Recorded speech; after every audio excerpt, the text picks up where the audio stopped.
Hello, and welcome to my channel. Today I finished, or not today, yesterday I finished The Wife Between Me, You, Us, Between You, Us, The Wife Between Us. And this is by Greer, Hendricks, and Sarah Pekkanen. This is a thriller slash mystery book that I read. I would say it's more of a domestic thriller though.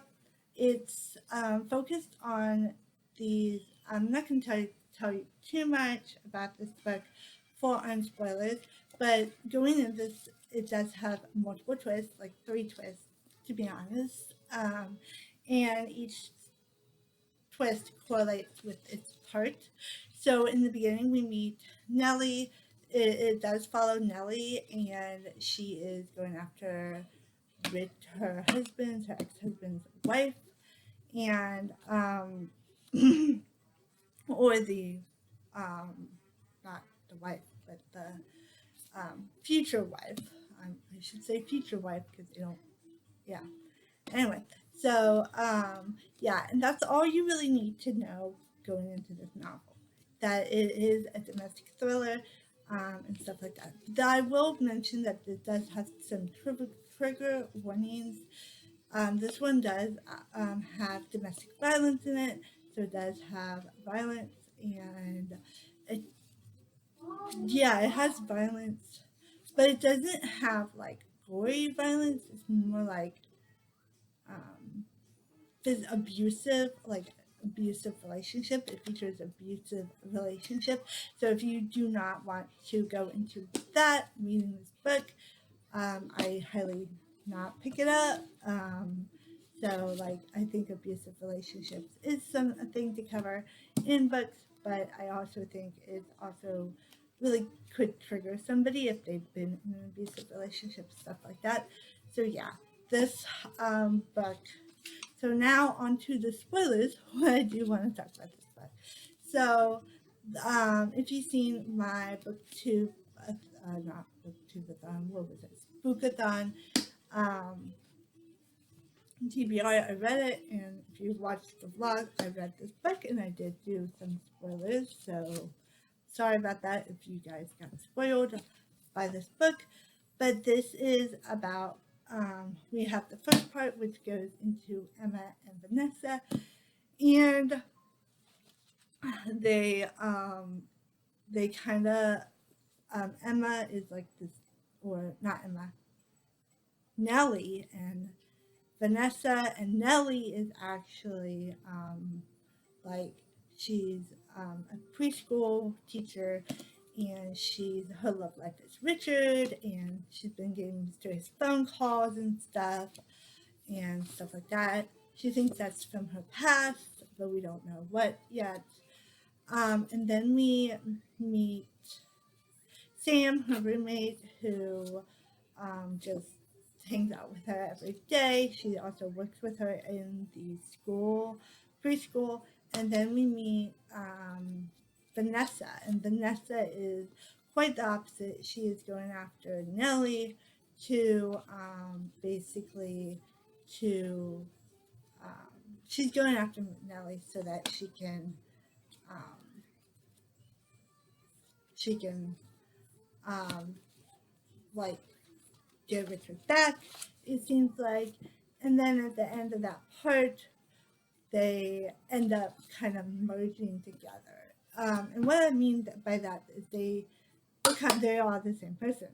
Vanessa is actually, she does work in a convenience store and stuff like that for like a JC Penney's, that kind of stuff.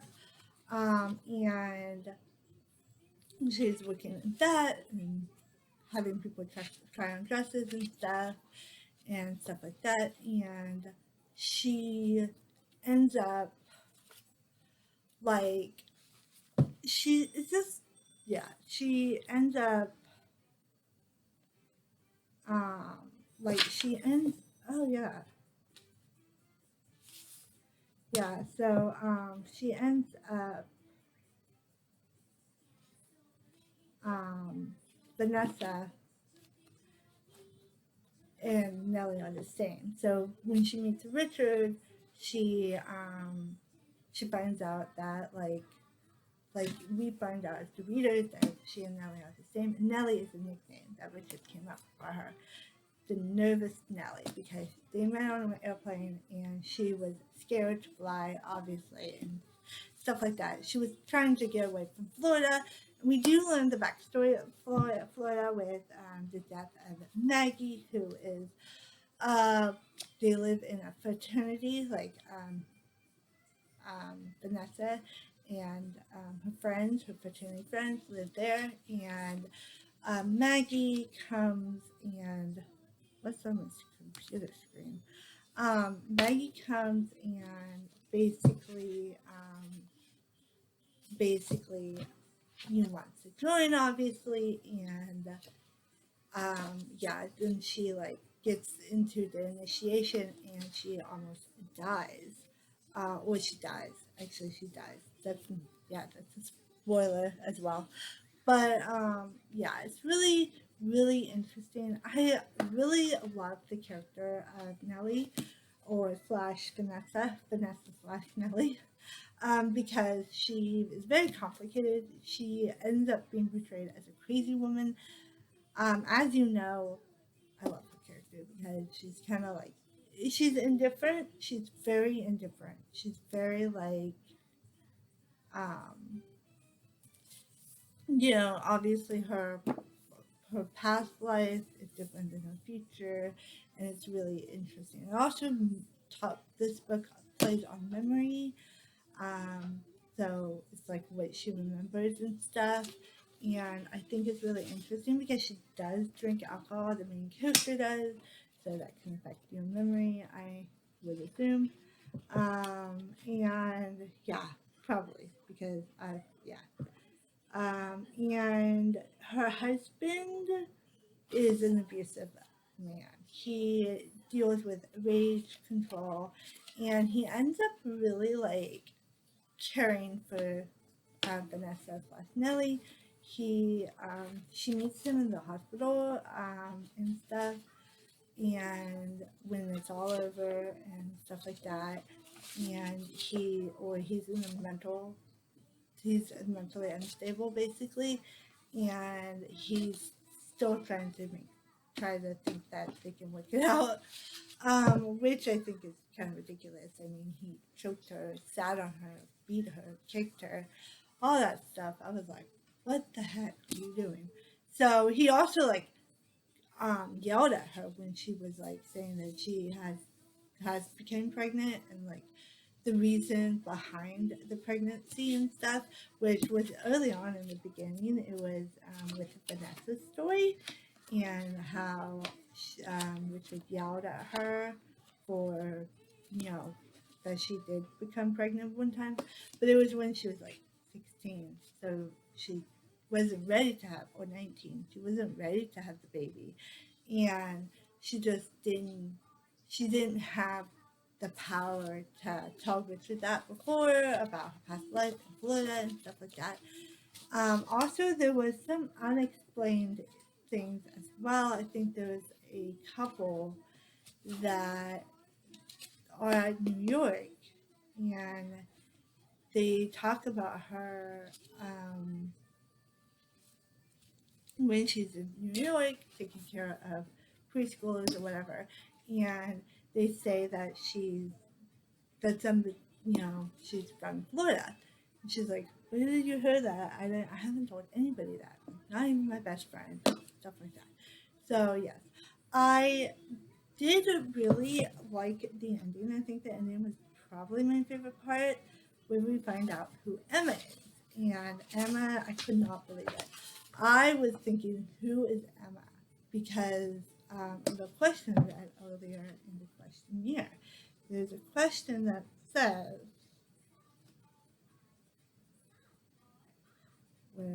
that's something else. That says, when did you realize who Vanessa, Nellie, and Emma actually are? And I was like, okay, so I know Emma's got to be someone else that is in this book. So I was like, maybe she's Maggie, because Maggie dies, and that would be like a really good, interesting. But then I was like, why would she come back? And like, because stuff like that. But I was like, but maybe Maggie's kind of like doing that to scare her or something. But it's interesting because Maggie is not like that at all. Um, it's not Maggie, and I was so surprised of who it was. It was actually the person, Daniel's daughter, which I thought was not even mentioned in this. Now Daniel was mentioned like one time, and David's mentioned as well, who is his son, or Jason, not Daniel, David. But Daniel is mentioned only one time. Basically, like they have a relationship. You know that this is a relationship, and then obviously she meets him at this house because she needs to tell him about her being pregnant and stuff, and that they can work this out. And then he just, you know, she realizes that he has a wife, and he hasn't told her about the wife and stuff like that. So she feels like really hurt and betrayed and stuff like that. So that's kind of leads up to Meg's death, but it's not really her fault. It's like Meg's death is an accident. Obviously, she told somebody else to watch her and stuff. And then, what really is interesting about this book, it does piece together. So, like when you read chapter part one, it really pieces together the story.